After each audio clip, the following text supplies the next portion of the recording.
నిన్నటి రోజు రాష్ట్ర బీసీసీఎల్ అధ్యక్షుడు రమేష్ యాదవ్ పైన టీడీపీ గుండాలు చేసినటువంటిది దాడి కాదు, అది హత్యా ప్రయత్నము. నిజంగానే గ్రామ వెలుపలకి ఎక్కడైనా ఈ దాడి జరిగి ఉంటే ఖచ్చితంగా ఆయన హత్య చేసిండ్రు. వాళ్ళు పెట్రోల్తో సహా సిబ్బంది పెట్రోల్తో సహా వచ్చి కారు పైన పెట్రోల్ కూడా వేసినారంటే ఇంకా వాళ్ళు ఏ రకంగా టీడీపీ గుండాలు ఆల్రెడీ ప్లాన్ చేసుకొని వచ్చినారనేది ప్రజలు కూడా గమనించాలి. మొన్న చూస్తే ఈ చంద్రబాబు నాయుడు బీసీ నాయకుల మీదే అదే పనిగా దాడి చేస్తున్నాడు, వాళ్ళనే టార్గెట్ చేస్తున్నాడు. ఎందుకంటే జగన్కి బీసీ నాయకులు ఎవరు అండగా ఉండకూడదనే ఉద్దేశంతోనే ఈ ప్రయత్నం చేస్తున్నాడు.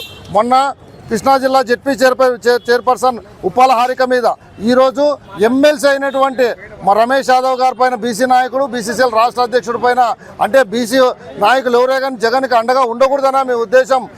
జెడ్పీటీసీ ఉప ఎన్నికల్లో మీరు ఎలాగో ఓడిపోతున్నారు, వైఎస్ఆర్సీపీ అఖండ మెజార్టీతో గెలుపొందుతున్నాం కాబట్టి జీర్ణించుకోలేక తట్టుకోలేక ఈరోజు మీరు చేస్తున్నటువంటి ఈ దాడులు, ఈ హత్యా ప్రయత్నాలు ప్రజలంతా గమనిస్తున్నారు. ప్రజలంతా కూడా అంటున్నారు జెడ్పీ చైర్పర్సన్ ఎమ్మెల్సీ వీళ్ళపైన దాడులు జరిగితే సామాన్య ప్రజలపైన పరిస్థితి ఏంటి అని కూడా ప్రజలంతా ఖండించే పరిస్థితి ఈరోజు ఏర్పడింది.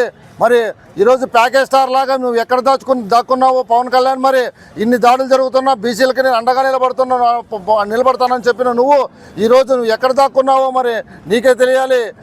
బీసీ సాక్షాత్ బీసీ మినిస్టర్ అక్కడ ఇన్ఛార్జ్ మినిస్టర్గా ఉన్న బీసీ మినిస్టర్ సవితమ్మ గారు దీని గురించి మరి ఏం మాట్లాడతారనేది కూడా తెలియాల్సిన అవసరం ఎంతో ఉంది.